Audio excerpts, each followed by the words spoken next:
Cutiespectives is now available on these podcast platforms. I mean, I have worked on stuff that's like triple X stuff. Oh! So I have worked on some stuff that's like that. You're gonna have to send me that link on what you worked on. I swear it's only for reference, for research purposes only. Cutiespectives is presented free of mid-roll ads, thanks to the support of viewers like you.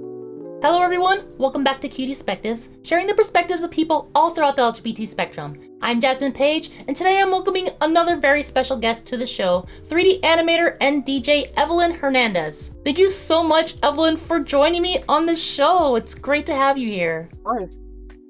Yup, I'm stoked. I'm happy to be here. So let's start out with a few icebreakers. Why don't you just tell everyone and introduce yourself, who you are, and what you do? Oh, hi everybody. I am Evelyn Hernandez. I'm an animator, filmmaker, multimedia artist, DJ, and producer. And so pretty much I just make art for a living, which I mean, that's what I love to do. So it's like I couldn't be happier to do something else, you know. I do what I love and make money out of it, which is, you know, that's a goal. That's a goal, you know, growing up. As a kid, it's like I made art, and you know, you're growing up and you're like, oh shit, I gotta find a real job. But then as you start getting older, then you realize, oh shit, there's people out here making money like with these jobs. Like, oh, there's people doing visual effects in these movies. Someone's got to get paid to do this. Someone's got to do it. So then you start to realize, like, oh crap, there's money to make out here. Like, being an artist doesn't mean you have to be broke. Like, being an artist like can be a career, and that's what I am lucky to say that I've been able to do. Yeah, 100%. And you've done some amazing work so far. You've actually worked on some pretty prolific stuff. Why don't you tell us a little bit about that? Oh, probably some of the biggest projects I've worked on is I Am Groot, which is a show on Disney Plus. It's really cute. It's super cute, funny. And that was like my favorite project to work on. I got to worked on this first season, second season, and on the second season I got to animate like a whole sequence of 4 shots, and I think the time of that was more than a minute of animation, so it's a good chunk of change, which on my demo reel, like I have that in the beginning because it's like it's really good work, and I loved it. Then like Marvel stuff, I worked on some Marvel movies like Thor: Love and Thunder, Doctor Strange: The Multiverse, and then what's it called? I worked on some shows too. I know it's just coming out now. Ironheart. I got to work on a little bit of that, but I didn't. I don't think any of the stuff I worked on. Actually, you know what? I did do some shots, so some of my work actually should come out in the series. Nice. And I think they already have a release date and everything, so I'm pretty sure that show is gonna come out pretty soon. Oh, the show's already out. Oh, okay, good. All right, cool. Then I can talk about it. Okay, cool. I actually want to see it myself. I haven't seen it though. Oh, it's gonna be good. I mean, I like from what I saw, it looked like it was gonna be good. I mean, it's Marvel stuff, but you know, they got a lot of good creative heads working on that stuff, so it's some good stuff for sure. As far as like other stuff that I've also worked on besides the movie stuff, which is really fun and really amazing, was also music videos, and that stuff is also really fun to work on. Like if anything, like films was my favorite part, and you know, working on those high tier feature films where you can really put in high quality animation and where it has to be super good, you know, like that's obviously like, you know, the best thing you could work on. But then also like what's really fun to work on is music videos, where it's like music videos are made to be short but like super high quality, so then there too you get to work on stuff that really cool for artists that you like I got to work on stuff for Tiesto, Post Malone, and like there's that music video with them that's like pretty much a whole animated short film for their music video. It's called Jackie Chan. Oh, it's super cool and it's super cute. And then like working on stuff for like Taylor Swift, Eminem, Billie Eilish, Tyler the Creator, Travis Scott, like all those different artists. Like I got to work on like music videos for all of them, so that's been really cool. I believe I also like looked at your IMDb. Apparently it said that you worked on the music video for Rain on Me. Yeah. Oh my god, I love that music video. That was a good time. That was directed by Robert Rodriguez, wasn't it? I'm not sure. I don't know who directed it. I don't remember that part, but I mean, I just worked on it. They just gave me shots and I had to work on the shots. Well, it's still awesome. I'm like, oh my god, they actually worked on like these music videos and these films that like I've watched and loved, you know? in your particular field or fields, what is your experience with the LGBT community? I mean, I think like in the creative side, like there is a lot of, there is a good handful of people that are like gay and, a part of the LGBT community. Like I've known people like while I was in school that, some are gay and or bi or trans or, I think the trans is more rare. But the bi is like probably the most common, but then at the same time it's not talked about so much too, because I feel like a lot of times people, like, even if they are bi, they don't really mention it until like if they really want to, like they don't put it out kind of like if you're like gay or lesbian, where you kind of like throw it out a little bit more. But I mean, I've worked with people that are, that are part of the LGBT community, but as far as like in my work, have I worked on a lot of LGBT stuff? Like that Lady Gaga music video was something cool that I worked on, that I got to work on for an artist who was very like pro LGBT, so that's cool. But I mean, I've worked with people that are like, bi and gay and stuff, so that's about the best part, that's about as far as it goes in like what I've worked for, like as far as professionally. Yeah, 100%. And I understand like people not like coming out as like queer in the jobs that they have, like your bisexual friends. Like it shouldn't matter what you identify as when you're working on like a particular project. You're just kind of like working on things to like get the job done and everything. So how is the LGBT community represented? How do you feel it's represented in the field that you work in? It's not flashed around, like it's like they're not flashing, Pride Month around. But like there's studios where I've worked at, and during Pride Month they'll have some flags out and things like that, and they'll do like a happy hour, like they'll festivize it a little bit with some Pride stuff in there. I think one studio did that. That was a studio that was pretty cool, and I actually liked working there. That was when I worked at Ingenuity Studios. They were very festive about like different events and things, and we had like a happy hour and everything, where like on Fridays we would all get together, and then they'd bring out like different foods to try, and then like everybody would like get together, chat it up, there'd be drinks and stuff, different types of drinks to try, different foods every time. There'd be like a taco, if there was like a taco theme, then they would do like tacos and all this other stuff, and it's pretty cool. So that's like the kind of companies where like they'll go a little bit farther and beyond, versus just all right, Monday through Friday, clock in, clock out, Right, yeah. Exactly. That sounds like a really fun studio to be at. I believe you were working with them not too long ago, right? I think they the studios were in credits for I Am Groot and other projects that I've seen. No? I did the I Am Groot stuff while working at Luma Pictures. Oh, Luma okay. When I worked on I Am Groot and the Marvel movie, the Thor movie, and the Doctor Strange movie. That was when I was working at Luma Pictures. Oh, okay. And then they ended up moving their studio from the US over to Canada and Sydney, Australia. So then like by the end, I think I was working there for like it was over a year, and then at some point at the end of the year of, I think it was 2022, I think. Oh yeah. So at the end of 2022, so going into 2023, they asked people like, hey, like if you guys want to keep working, if we can transfer you guys to Vancouver or Sydney, Australia, because we're closing this baby down. So they're like, LA is gonna be closed down. So then after that, I was like, oof, because it's like I don't want to move. I didn't want to move, so I couldn't take the opportunity. But it would have been fun. Like I kind of look back and I think like it would have been a fun choice to have taken that. But at the same time, it's like then I wouldn't be in California. Yeah. I don't think I would ever want to relocate from California to other places.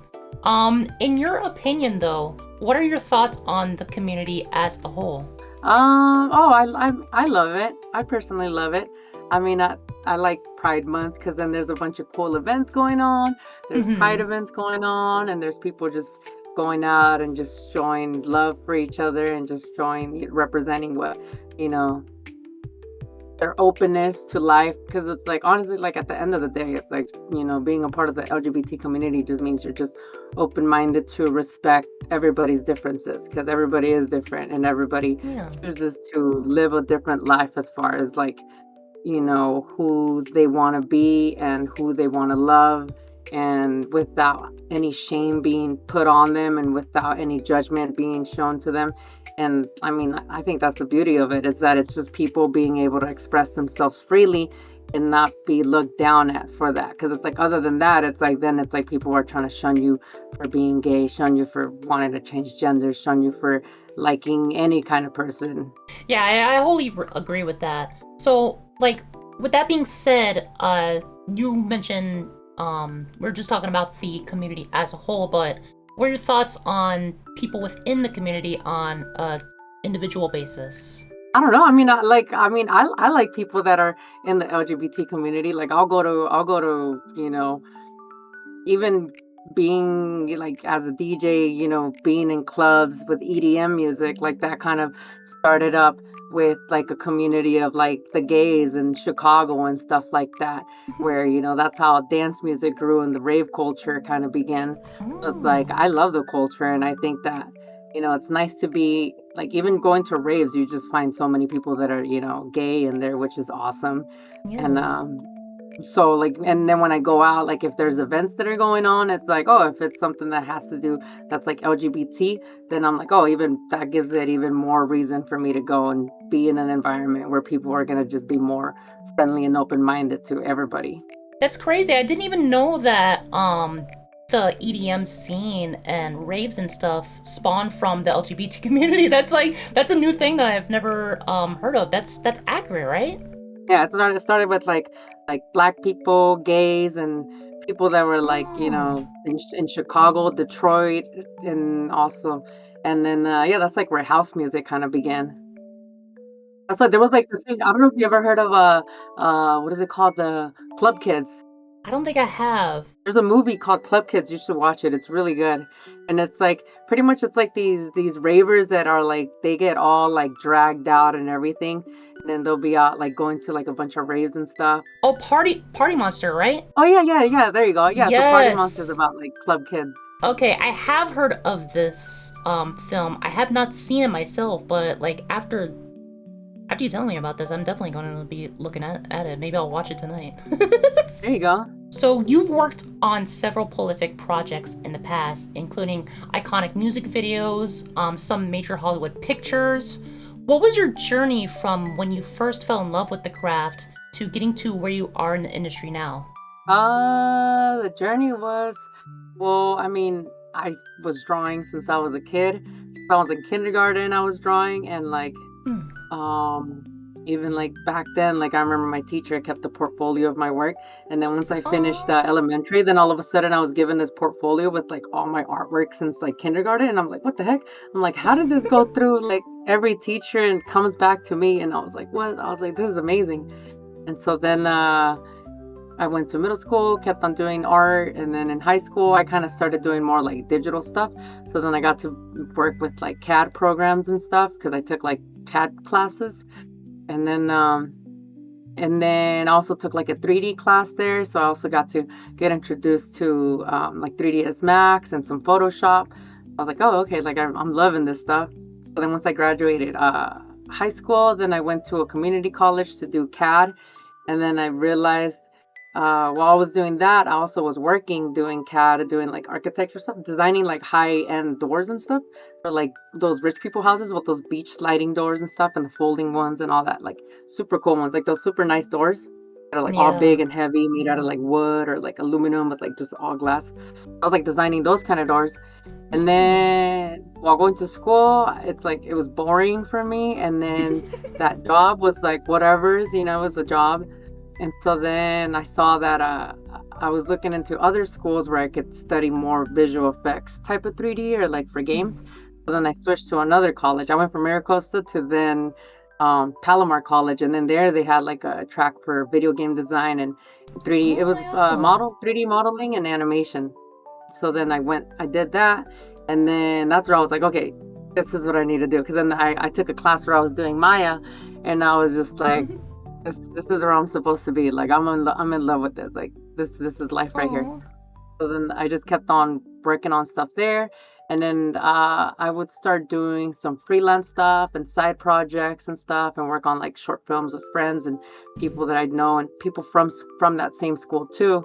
And then, yeah, so I just kept on getting more experience. Then I transferred from there to Cal State Fullerton.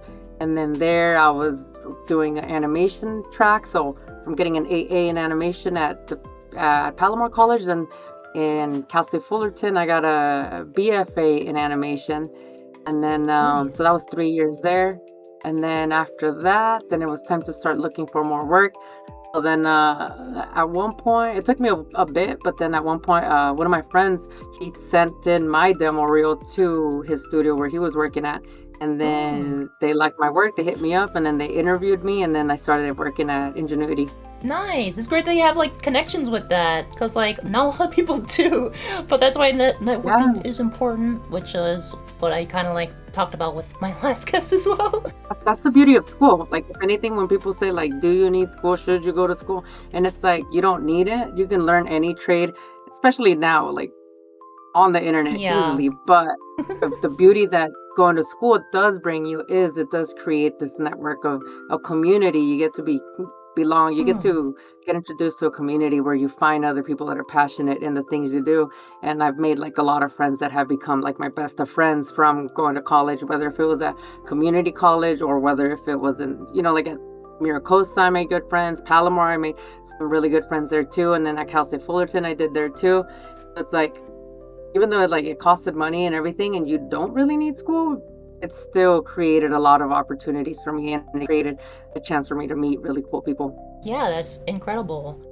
So like throughout this journey of getting to where you are now, I know you mentioned I Am Groot as one of your favorite projects. Is that your most favorite project that you ever worked on? That one, yes. And then the what is it called? The Doctor Strange one was my second favorite because that's where I got to work on the big old creature that comes out. It was a big old one-eyed looking monster that he fights like towards the beginning. Yes. Or Gargantos. Yes, okay. Yeah, I was gonna say like Shuma-Gorath or something, but yes, there he is. There's a scene. That's a dude. So that was really fun to work on. And then other than that, my next favorite project was at Ingenuity when I worked on that Tiesto and Post Malone video.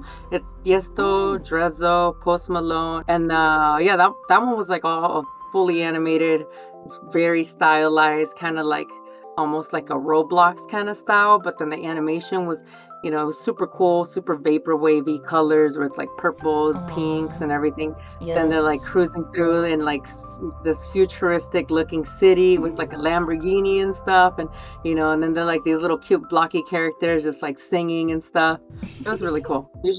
Anybody who's watching this should check it out. It's a fun music video. So that was, in that project, I was even like working overtime and it was like more like, I wanted to keep working on it. Like I was like, overtime, like sign me up, like let me keep working on this because I want to do as much as I can in this project. So then that way, you just get to put in as much as you can into it. You get to do more shots, get to just put in as much of your love into it. Yeah, 100%. That sounds like a really fun experience. And I'm glad that you had those experiences. So I understand that you do some freelance and contract work for various companies. And you mentioned that like you got your first, I guess, foot in the door by submitting your friend helped you submit your editing reel to their company. He sent it and he didn't even tell me. He's just like, I guess he just sent in my reel and I didn't even know. And I'm like, oh shoot, I got an email. So then I just checked it. I'm like, oh what? I got an interview coming up. I was like, oh sweet. That's awesome. As a member of the LGBT community in particular, have you ever found any difficult finding work in your field? No, because I also do think that companies, like if you have a big company, they need to have diversity. So whenever you're applying to jobs, you gotta fill out that thing that like asks you what your sexuality is. So then sometimes I question like, I wonder if they're doing this. Like I think they're doing it because the studios need to have a certain type of diversity, like in percentages and all that. So I don't think it hinders me, But I mean, I fill out the thing, and like I'm honest with it, like where it asks about my sexuality, like I'm honest about it there, and then your race and all that too. Like I'm sure that also goes into the diversity too, like you putting in that you're Hispanic and all that. So I don't think it hinders it, especially in the application process. If anything, maybe it helps it just because then you're more diverse. Yeah, it's cool that like certain studios and companies do allow for diversity, like I guess a quota for diversity, because it does lead to more opportunities for people who might not be considered in other places, which I feel like it shouldn't matter if you are a diverse individual or not. I feel like your resume or your editing reel or whatever else should showcase like your range of work, and that's how like companies should be looking at it. But like it's good that like you weren't like discriminated against or anything based on your race or orientation. Yeah, I mean, I hope I hope that it helps if anything, but at this point, I don't know. But then at the same time, it's like when you're getting interviewed, it's like then that's a whole nother game too, where it's like you got to just pass the vibe check with whoever you're talking to. And sometimes it's like, it's just a matter of them comparing you to, five other people that they interviewed. And then at that point, it's like, they could be sexist, they could not be sexist, or, sometimes in those cases, being a woman helps or it hinders. If they interviewed like a guy and they're like, oh, this guy seems cool, he seems like he's not going to complain or anything, like, oh, I'll have a better time with him versus this like chick that might start yapping or something or complaining about something. Jesus. It's like then at that point it just depends on whoever the interviewer is, or or who's the supervisor, because a lot of times for like these kind of positions you'll interview with maybe a producer and like a supervisor or like a lead. Yeah, that's really cool and like insightful. So let's move on to like something that you kind of glossed over with your work, and I'm so shocked you haven't mentioned this so far, but you're working on an animation, a solo animation, aside from your animation work that you do for a living. You're working on this independent project called Spirited Fae. Can you tell us a little bit about this project without spoiling too much, obviously? Okay, so that is a project I've been working on for a minute. I started the story for it while I was at Cal State Fullerton, and it's pretty much about these fairies, and it's like a love story that has to do with, it has to do with death in it too, and it has to do with pain of like being a part of the LGBT group. It comes with a lot of pain, like a lot of people who come out, whether it's come out as who they are or come out as who they love, you're going to experience pain in your life, whether if it's losing families or losing people that are close to you, or losing your mind, from all the different changes and social aspects, of things you have to deal with.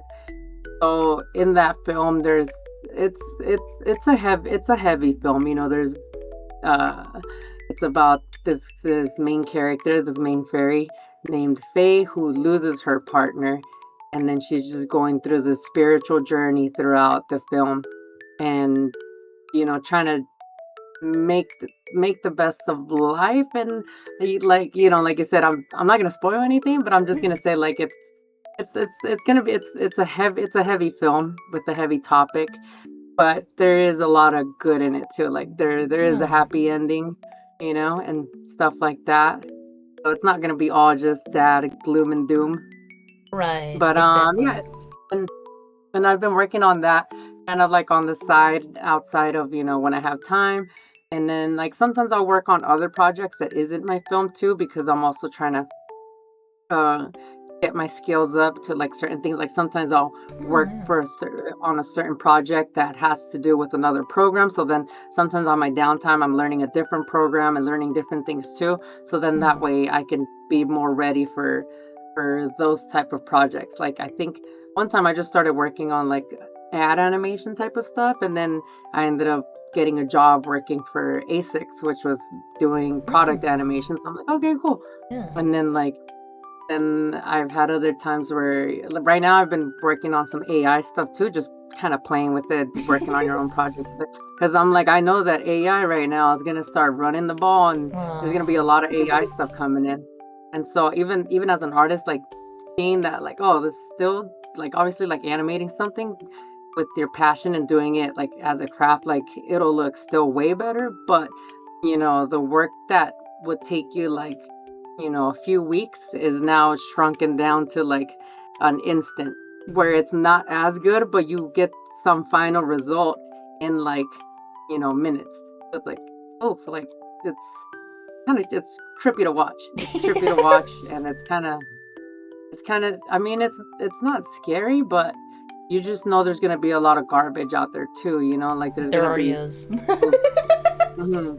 It's like studios like Disney and Pixar, like if they've been paying the money to bring in all the best animators to work on their projects, they're not gonna switch and start doing AI, generated stuff because it's cheaper. They're still gonna keep their main priority is, quality and story and things like that.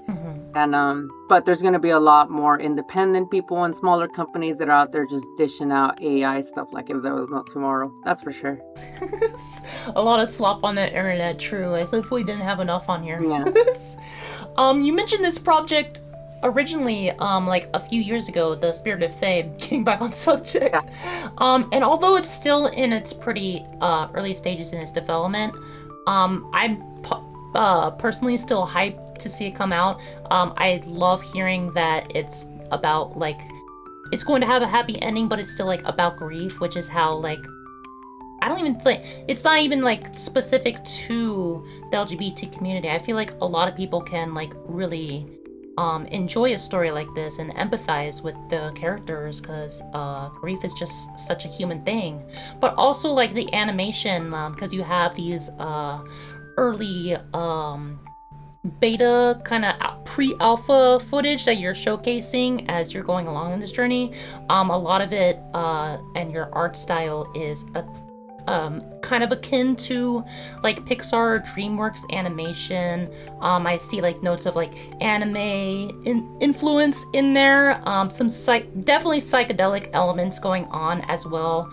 I think one of a short that you released before had like a little bit of a Spider-Verse animation going on. Were there any other inspirations that you had while creating this project? Oh yeah. Another one that I didn't mention is I did lose somebody that I was seeing at the time, like a while back, and we had like our romantic relationship, and then I ended up losing her. She ended up passing away. Mm-hmm. And as far as how she passed away, I mean, I don't want to get too deep into all that, but I mean, she just like many people, she had some troubles going on within herself, and that's like the sad part about this, where it's like people are going through stuff, and then sometimes some people don't talk about things, or they don't express their feelings completely, or if you're closed off and you don't have people around, like enough people that are close to you for you to express yourself, then maybe you can go down the wrong road and then end up jumping off the cliff a little too early. And so then it sucked that I lost her, and that's what inspired this film. And so it's like it's a film dedicated to her, and it's inspired just off of it started from that, because I wanted to make something for her, for her passing. And then that's where I started to develop the story about these two fairies, and one passes away. That's such like a tragic loss, but it ends up becoming something beautiful, and I'm sure like the individual who it's dedicated to would really love and appreciate that sentiment. And I'm sorry, I'm happy you're pursuing this, and I hope it does come to fruition, and you already have a fan. I'm just gonna say that right now. But how do you intend to showcase the LGBT themes within this project? Well, in the story, they do fall in love, so then they do have a relationship together, And then because of how in this world that they live in, because of how they're looked at for being gay in there, that's a cause of what takes part in why she passes away. Right. I mean, there's definitely LGBT influence in there because it is about like also the pain of being in the LGBT community where you will see pain throughout your life. And sometimes there's a lot of people that you know kill themselves for the stuff that they have to deal with, from coming out the closet and things like that. There's a lot of deaths out there, and Yeah. there's a lot of hate crimes that go towards people. Like I know that like Black trans people have like some of the highest numbers, like as far as like they're like a super duper like triple quadruple minority because it's like they're female, they're gay, they're trans, so it's like they're just like stacked on everything, and there's like a lot of hate crimes that happen to people in the community. Yeah, it's really sad to like hear the violence that is imposed upon the community, and but a project like this and projects like this existing can definitely help viewers to like empathize with individuals such as us. So are these themes represented, the LGBT themes overall? I know you said it has a happy ending at the very least, but are these themes presented in like a more of a positive or negative light?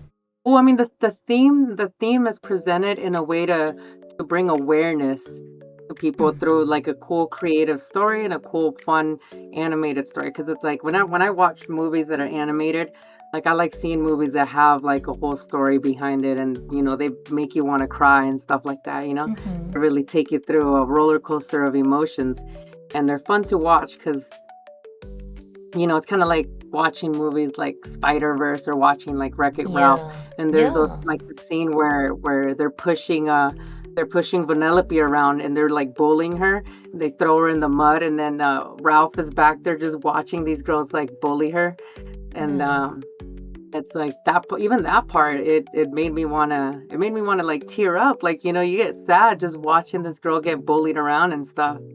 Yeah. And so it's like those kind of themes in animated films, I think, is crucial to have, and that make a really cool story that also brings awareness to, different topics that people struggle with and people have to deal with in life. Yeah, 100%. Like I feel like cinema is, or any visual representation can be a tool for positive change in society, because like there are certain films or other projects that can really pull on like the viewer's heartstrings and like let them empathize with individuals that maybe they wouldn't be aware of to begin with. But with this film in particular, how long do you think Spirited Fae will be in development for?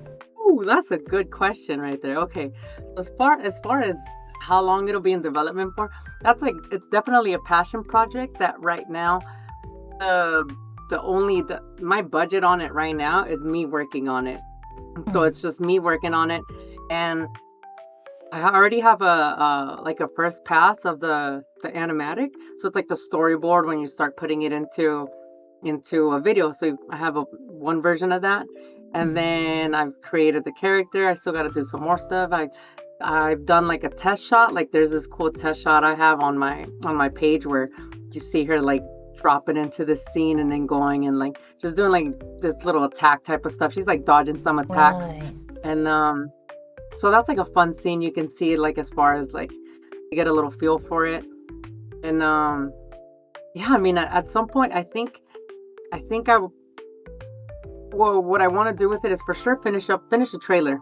If I can do a trailer, it's something that's always super doable. Like you as an artist, like as an independent artist, if anything, like if getting a full film is going to be more work, and it's going to be a lot of work, you can always go for a trailer. So then just do your trailer, do the best shots, the coolest shots that you can, put together to make a really cool trailer that's going to really make this thing glow and look really nice. And then from there, you can take that and take all the visual development work and your script, and then you could pitch it around to people and see who wants to buy it, who wants to buy the Really? project, and then at that point, then you can end up working with the whole team to bring your project into fruition and get it in people's eyes sooner. Because at the end of the day, the other way to do it is for you to. Oh, so another idea too would be to get a GoFundMe going. So let's say once I Right. do have the trailer ready to go, then I can start, posting it out around in places and get a GoFundMe going. And then at that point, then you could get a budget coming in. So then you could, create a budget plan for getting the film done and bringing in artists that you can hire to help you finish the film. It seems like you have a pretty good game plan going on. So like you don't really necessarily know how long it's going to be in production, but you do have you do recognize like the steps that you are going to take. Exactly, exactly. And then the thing is too is that since I'm working on this on the side, so it's like right now I prioritize, whatever I'm working on for freelance work. So it's like the Mm-hmm. freelance work and all that stuff, it comes ahead. And then other than that, then it's like you got family, you got kids to take care of, you got bills to Right. pay. So it's like you gotta worry about all that stuff. And then after that, then it's you have your free time to then, work on your projects, and then you split that with also the free time you use to, go out, hang out with friends, hang out with your family, do things, get Yeah. things done, do chores, you know, fix your car, clean the backyard. It's like that, never, all that stuff never ends too. So, you really got to push yourself and like be super hard on how you manage your time. 100%. So let's talk about another talent that you have. You're also happen to be a DJ on the side. Do you consider this a hobby, or is it more like a profession that you are also pursuing? I mean, DJing and music in general has a very different path. And so I've been doing DJing, but I haven't done it as much right now, like as far as like DJing like at shows and clubs and stuff, because for me it wasn't like bringing in enough money that I needed, Mm, because it's like when right. you're starting off with that stuff, it's not like something that's like hourly driven, and there's not like a lot of money. You kind of have to do a lot of Yeah. free work, to get your foot in the door, and you got to do that for a good while until you can start Mm-hmm. getting some recognition. And then you also have to produce a lot of music to get you recognized out there and get Mm-hmm. you on lists for people to, want you to play somewhere. And then you need to get yourself a manager to get you get you pulled into positions where you can make money out of it, and you can make money out of playing at clubs and stuff. So it's a different track compared to like the other art track. Like compared to other art tracks, music has a very interesting uh track for sure. But it's kind of like a lot of people work for really tight money in the music industry, but then it's like if you manage to make it big, then it's like boom, it's like you go from like a scale of like this to, Yeah, yeah, exactly. It's definitely a different track, like for like any kind of position, even if it is a creative or not. Um, but how did you end up beginning your DJing passion, and how did it lead to creating musical experiences for live sets? So yeah, so as far as like the music stuff and DJing, so for me, I wouldn't consider that like I wouldn't consider it like a career for me. It's a Mm, part of the art that I create, like as an artist. So as an artist, like all the stuff that I do kind of comes in, all these different talents and all these different things that I know how to do go in together, and they'll for mm, things that like while working at ASICS, I had to do sound for things. So then it's like that experience is of like producing things and knowing how to work with music and sound. It's like all that mm. ties back in together for the projects that you work on. So even though I'm not like, let's say I'm not in a music career, it's like the music knowledge that I do have is comes back to tying back into projects that I do work on, as far as like creating videos, because video has sound at the end of the day. So Right. it's like you need good sound. It's when you watch something, it's like the sound needs to bring your attention just as much as the visual. Because if it's not doing that, even if something looks really nice, like you'll change the channels, you'll switch to something else, you'll scroll to the next thing. It's like you need to have like good quality sound. And Right. that's what, as an artist, it's like I've always loved EDM music, and as growing up, I've always been into EDM music, and so loving EDM music also makes you want to learn it. So growing up, it's like I also wanted to play when I was playing with like the 3D stuff. I was also trying to play with like the music tools too for like producing. And then I remember when I first started playing with it, I'm like, oh my god, like this is so much. Like there's a lot going on here. Like there's too much going on here. And then you get overwhelmed with it. And then later on, I start coming back to it, and little by little, you start learning it.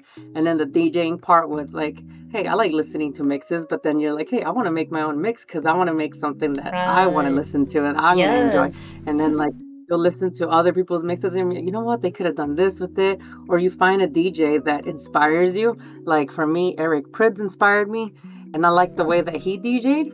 And so I was like, okay, let me start DJing too. So then I got myself a mixer, started making my own mixes, and then I got to kind of incorporate like from what I would hear in his mixes. I got to kind of like in that style, like create my own mixes for myself. So then I just loved it. I had a blast with it, and then I just kept on trying to learn more and go on from there. Nice, nice. So you definitely seem to have like a lot of experience and knowledge of the EDM movement, especially like earlier, like informing me that like it kind of spawned out of the LGBT community and like the underground community like that.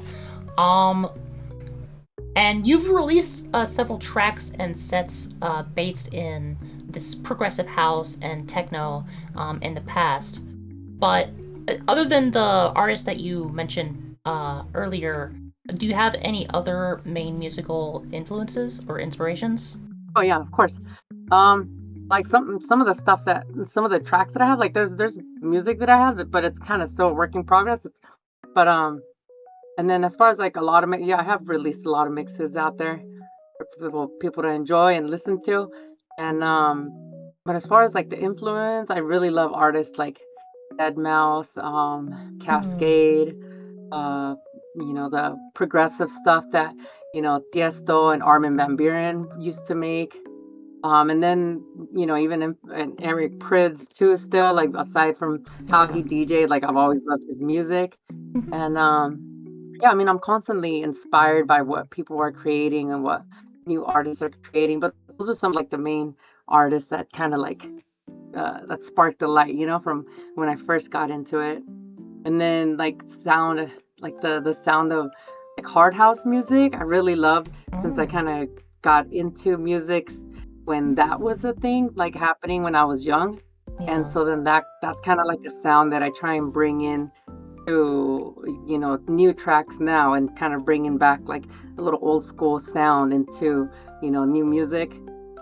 And then yeah, and then techno is really big right now, so Hmm. it's kind of cool to like play with those kind of sounds together, and Hmm. bring those into mixes and stuff. Because like with some of my mixes, I'll bring in some like old school hard house tracks, Oh. and like from the early like 2000s, and bring those in there, and that you're mixing them in. And since like the techno it's at a really high BPM, you can match those in and blend them in together. And then then you got people listening to something that's like 20 something years old, and they're grooving with it and they're going with it, and it's like, all right, cool, like Yeah. people are with this. Heck yeah. Definitely, definitely. It's really cool to like have like bring back older music and incorporate it to make it like sound fresh and stuff. Like one of my favorite like genres right now. I know I talk about this probably more than normal people do, but I really love synthwave, and like it uses like a Mm-hmm. lot of Mm-hmm. old like sounds from like the 80s even, because like Mm-hmm. I don't know. They just sound really nice to me. I don't know why. I just love it so much.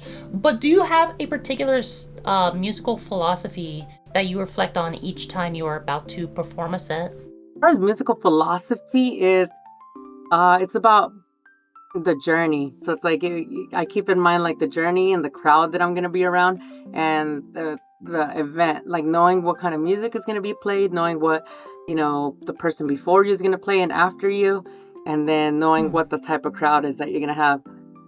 And then from there you can kind of dish up a track list of what you want to give them, whether if it's something like I'll usually have a way of like either I'm gonna start something fast and then go through like, go fast to harder and then back down and bring it to like a slow pace and then bring it back up.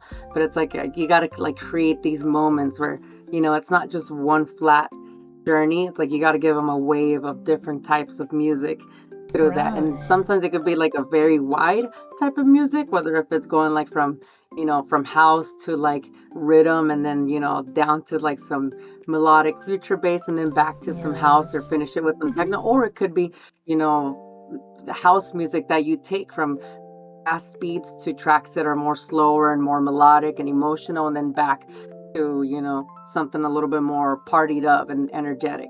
And sometimes you could go Yeah. the opposite ways depending on the crowd too, where you want to play music that's a little bit more emotional. And let's say you're at like a desert festival where people are more chilling, more hanging out. You want to kind of give them a nice some nice good vibes and then sneak in some high energy in there to get them jumping Hmm. around and then see how the crowd acts to that. And if they're digging it, then you can just keep dishing out more of that. And then yeah, sometimes you kind of just free ball it as you're going through this journey, and then you see what's sticking and what they're liking, then you kind of just keep on going with that. Yeah, exactly. Like I always like found like sets for any kind of musical performance to be more of like a story-driven experience even. I know like maybe not a lot of listeners like really pick up or pay attention to that kind of thing, but like having those dips and valleys really like I don't know, it brings a lot more to like the table when you're putting on a set, and that's great that you do that. Like especially because like I know you do progressive house music and the like. So like having that like experience, and also like being like a filmmaker yourself, you would know like how like a story driven experience can like lead to a more progressive experience for a whole for an audience. And it's great that you do that and like actually pay attention and resonate with your audience, because that's a good quality for a musician to have. So with that being said, how have you utilized sharing and remixing your favorite artists as a means of expressing yourself? Oh, I mean, yeah, because when you do remix music, and it's like you're using songs that you like and you loved, and then you kind of want to put your own twist on it, and you're like, oh, okay, you know Mm-hmm. what? I gotta twist this up a little bit, and let me make it a little different, let me add a little extra oomph to it. Like I did that remix of it's by Electric Youth called Best Thing. So that song's Oh, it's one of those 80s songs, like what you're talking about with like that synth wave and 80s vibe. yes. And then it's like very like super vibey. Like you listen to the song and you feel like you're in the 80s, like in this moment that's just like, colored in pinks and blues and super, old school and stuff. It, Right. it gives you that vibe. And then I remixed it into something that you would want to hear in like at a club, while you're dancing around at a faster Yes. pace and everything that you can jump around to. So then it's like I gave it that, and I brought in like when remixing it, it's like I brought in the taste of like, I wanted it to have kind of that Eric Prydz vibe, because I feel like Eric Prydz does also like his music has a lot of 80s type of music and inspiration. So then it's like if he takes a lot of old school music and that old vibe and old songs and makes them into this really cool like into really cool club music. So then I was like, okay, that's the type of vibe that I want to create with this remix. Hmm. So, like, you remixing and sharing these songs with like your audience, in and of itself is a means of like expressing your love of the craft and everything, right? Exactly, exactly. You're expressing your love for the craft, and then you're also, you're doing it because you want to do it for yourself too. Like I did it because like, oh, Yeah. I want to hear this remix. I want this remix to happen. So you're like, okay, cool. Now I got to do it, and you do it because you're like, okay, nobody's done it, so let me do it. So, with your experience, how has, if any, your queerness been embraced in the sets that you've performed? You know what? Sometimes depending on the crowd and where I'm gonna play, I do have some songs that are like I have like my sets that I have that are more like queer influence, or I'll have like songs in there that will kind of like drop in hints of like, gayness to it, and where, you kind of Mm. like emphasize on the gayness to it. So I have my like set list of songs for that too.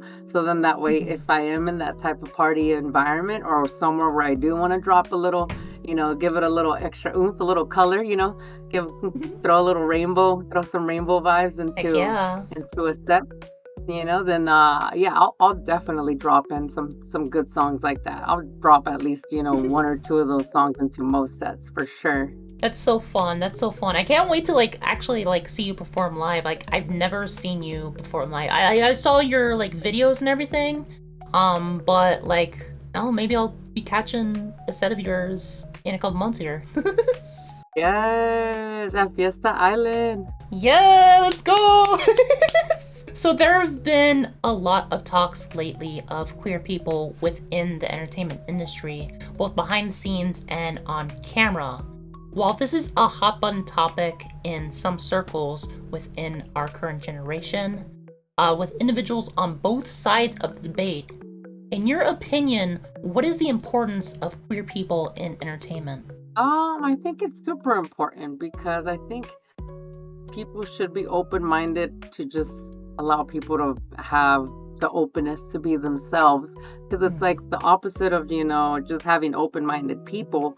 Um, being a part of the creative process is to have people that are closing doors and closing ideas and trying to just show you one thing, which is, if you really think about it, it's kind of weird to think like, okay, you don't see gay people going straight because their whole life they've been seeing straight people kissing in movies, TV Yeah. shows, and all that. You don't see them going straight because of that. But then the moment that you're showing gay people kissing, then you have people going, oh no, you can't do that. You can't be bringing this to the house. You can't be showing this on TV. My kids are watching this. But it's like, yeah, but gay kids have been watching straight people doing the same thing this whole time. So it's Right. like, you need to have that you need to have the, you know, have the openness to express all types of differences between all types of people, just like, all types of religions. It's a perfectly fine thing. But when you have people just trying to box everything to just one thing,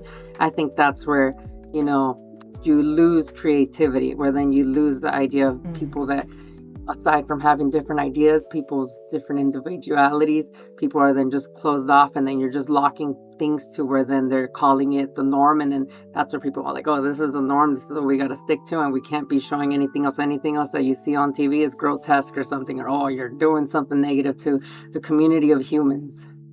Right. It's very important. Having queer people being a part of the creative process is very important because it keeps the creativity and the individualities of people's differences and the differences of how different we all are. Right. That's a very unique perspective to have. Like I didn't even like think about like we watch straight people kiss all the time on TV. Why is it like such a big deal that like gay people are kissing on there?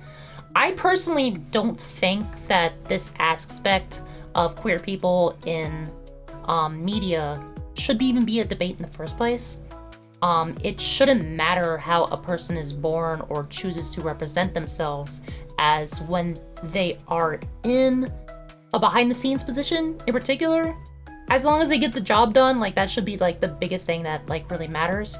However, Mm. having proper representation in these roles can lead to a positive impact on particular projects, and as their unique experiences can be fundamental in escalating a future where people can potentially provide a more empathetic production. Do you feel as a queer woman that your queerness has led to a positive impact within the projects that you have been assigned? Yeah, I mean, of course. Of course. I mean, all it means is that I'm open to work on anything. Like, if they ask you, like, oh, you okay working on this type of work? It's like, yeah, I'm open to working on, whatever it is, and whatever topic. It's like I don't have a bias as far as like, oh, I'm not going to work on this because it's too, you know, derogative, or it's too lewd, or it's too gay or something like that. It's like, no, like, Right. I'm open to work on everything, just like I'm open about like my sexuality. It's like I'm not gonna be prejudiced towards a project and choose not to work on something, because there have been projects where you'll be asked like, oh, are you okay working on this type of content, and then you're like, oh yeah, like if sure, like of course that's perfectly fine with me. Right. Do you have any like specific like instances or examples that like you've experienced going through the project that you have worked on? I mean, I have worked on stuff that's like triple X stuff, like on some VFX stuff for that. So I have worked on some stuff that's like that, and and it was also LGBT. So it's like if you're okay with working on what it is, then it's okay. But as far as, I think that was like more just like quicker contract freelance work. But then as far as I'm trying to think at what studio or what place was it. I don't remember exactly right now, but I know I have had the situations where I've been asked like, oh, like, are you, we're gonna work on this type of stuff. Like, are you okay with that, or is this something that would bug you? And it's always been like, oh yeah, of course. Like, hey, work is work. Let's get it done. Right. You're gonna have to send me that link on what you worked on, just for reference purposes. I swear it's only for reference, for research purposes only. Oh, I mean, it was like some OnlyFans stuff. In your view, in a hypothetical future where people of all ethnicities, gender expressions, and orientations all end up working together in whatever media is being produced, do you see any potential problems arising in the finalized product? Oh, no, I don't see problems with that, because I think you need to have diverse people. You need to have diverse people, because then if you have diversity in people, whether if it's the creatives working on the projects down here, on the smaller bits and pieces of it, and then if you have like also diversity in the people directing the scripts, the story, and things like that, then it's like you have the openness for people to check each other and make sure that things are cool and creative, and like the stories are good, and that they're not too just like closed off and centered on one thing, and then you can spitball more ideas. So I think if the more diversity that there is in the people working on all sorts of projects, then the better the project will be, and it'll just grow into something better and something at a higher quality that then also can appeal to more people too. Because then someone can check you and be like, hey, like this, we could open this part up a little bit, or this gets a little kind of racist here, maybe we should switch this up, or something like that, where then you could check each other. You have the more hands and hands you have on deck, then the better the project can be. Yeah, 100%, absolutely agree with that. Like, there will always be audiences who want to see heteronormative stories portrayed in the media that they consume and everything. It's a given. That's never going away, obviously. But queer people have and always will exist. And our stories, I feel, deserve to be shared at this point. Like, in my opinion, given how many of us do exist, it should be just as normal as what we may define as the social standard, quote unquote. Oh, 100%. I totally agree with you. I totally agree that there should be that many, movies and shows with gay people. But the thing is that now what's funny is that, and what's messed up is that now you have all these people going like, oh, well, they gotta have a gay person in the show, and oh, they gotta have, the queer person in the show, or the trans person in the show. But it's like, yeah, that's because there is that many people in the world. Like, there's so many LGBT people that exist.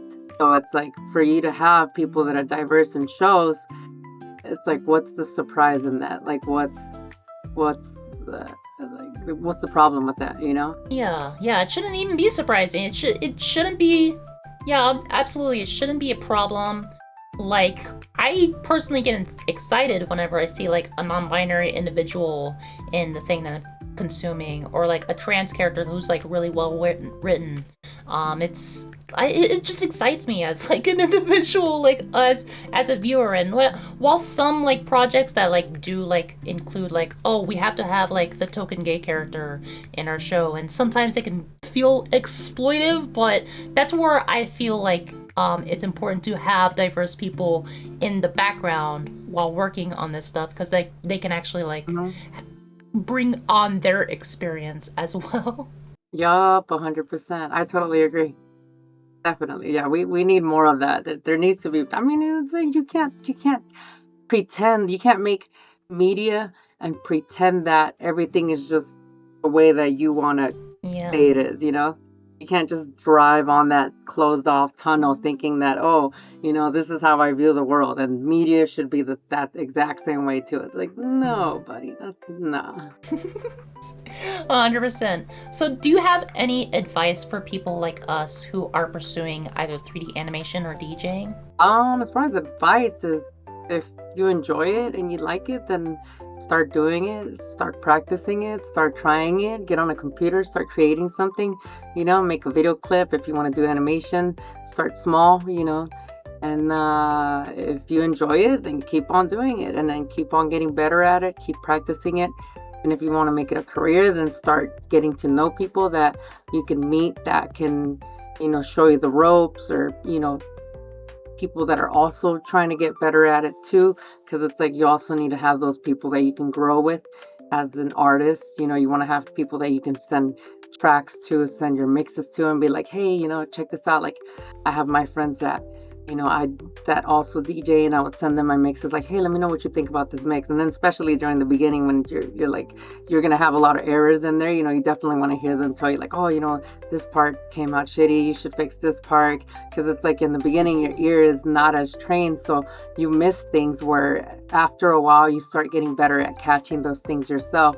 And then same with animation and art creating, where you want to have your friends that you can also send stuff back and forth to check and review your work, and give you notes and stuff, so then that way you can get better and get criticism to push you and make you a better artist. All right.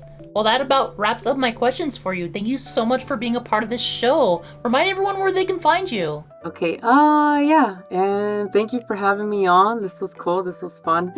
And yeah, I mean, I love talking about LGBT stuff because I do also think it's super important, and that's why I like to represent it myself. And I'll wear things like this, that obviously show that in the rave community there's a lot of colors and vibrant people and stuff, and that's why I like wearing candy. So I wear my candy to show my show my love for the rave community, and also the colorfulness of the gay community. Right. And so coming on here and talking about the LGBT community is cool. I'm happy that you brought me on, and thank you so much for letting me talk about this topic. And yeah, I mean, this is something that we should all keep on discussing, talking about, and for people to just learn to not care about others enough to where people can be themselves and not have to worry about being themselves, because that's the most important thing, is people having the mindset to know that they're not going to be judged, that they're not going to be bullied, that they're not going to be picked on by others just because they want to be themselves. And it's like nobody should have to feel that, especially if you're hurting someone from your own ideology, then that's different. That's what the bully's doing. The bully is going and hurting someone just because they're different, and that person's not hurting anybody. It's like they're going around doing the damage to someone who happens to be gay, and it's like that's just wrong. That's wrong on every level. And that we gotta stop that type of stuff. We gotta stop the bullying, and all the harm that it's done to all the people of the gay community, of the LGBT community. Right. Thank you so much for sharing that. Why don't you go ahead and remind everyone where they can find you? Oh, yeah, back to that. Okay. Yeah. So on Instagram, you can find me at Evelyn Hernandez _art. And on YouTube, you can find me at YouTube. Then I think it's at Evelyn Hernandez. And then my other Instagram, if you want to see my music stuff, it's on Animation Nooblet. And then What else? Yeah, all my mixes are on Evelyn Hernandez on my YouTube. Then I'm also on SoundCloud. Just look for Animation Nublet, also Mixcloud. Then on TikTok, also Evelyn Hernandez _art. Then on my animation stuff's on my YouTube. And let's see, TikTok, Instagram. What else is there? What other social media is there? I think those are the main ones. I mean, those are the main ones. Yeah, you can, I mean, because there's like, you can find the Facebook pages too and all that, and then, I mean, you can also find, if you want to contact me about work and stuff like that, you can contact me at Animation Noobs too. I have Instagram for Animation Noobs. And then, and yeah, I mean, if you want to see more stuff, just follow Evelyn Hernandez _art. I'll post stuff there, or if not, Animation Nublet. And then also my personal page, if you want to just watch some funny stories and memes and stuff, that's Evelyn _3D. And from there, you can find all my other stuff. I think I have all my links on there. Right. Thank you so much again. Please go check them out in the link in the description. Show them all the love and support. This has been Cutiespectives. I'm Jasmine Page, and I'll see you all again with another special guest next month. Until then, take care of yourselves and have a great day. Thank you so much for watching. Feel free to share your perspectives down in the comments below and let me know who you'd like to see in a future video. See you next time!